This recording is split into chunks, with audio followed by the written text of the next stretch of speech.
Selasa 18 Agustus 2015, Polres Parepare limpahkan 5 orang tersangka kasus narkoba beserta barang bukti sebanyak 0,005 gram jenis sabu, dan ini sudah tahap kedua yang dilimpahkan ke Kejaksaan Negeri Kota Parepare. Menurut AKP Alimuddin, Kasat Reskrim Narkoba Kota Parepare, kelimanya tertangkap tangan saat sedang mengkonsumsi sabu-sabu di Jalan Jenderal Sudirman, tepatnya di belakang kantor Pengadilan Negeri Parepare. Kelima tersangka ini berinisial JY, MS, HL, HA, dan UD. Kelima tersangka tersebut sudah dinyatakan positif menggunakan narkoba jenis sabu. Barang bukti lain diantaranya alat hisap atau pipet, korek api, dan handphone. Adapun pasal yang terkait tertuang dalam pasal 112, pasal 132, dan pasal 127 dengan ancaman hukuman minimal 5 tahun penjara.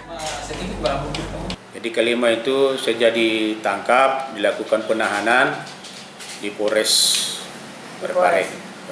Dan saat ini sudah penyerahan tahap kedua, penyerahan tersangka dengan barang bukti ke jaksa penuntut umum. Dengan barang bukti ini 0,0355 gram. Ini, itu sisa yang dari konsumsi. Barang bukti lainnya, Pak? Barang bukti lainnya hasil lapor sudah dinyatakan semua positif dari urinnya.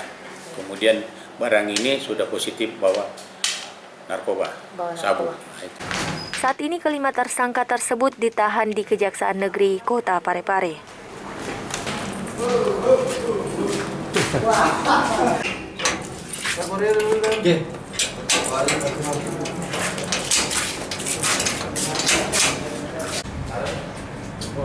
Hasrianti, Pare TV, mengabarkan. Cap gal. Nih, ditulis besar-besar.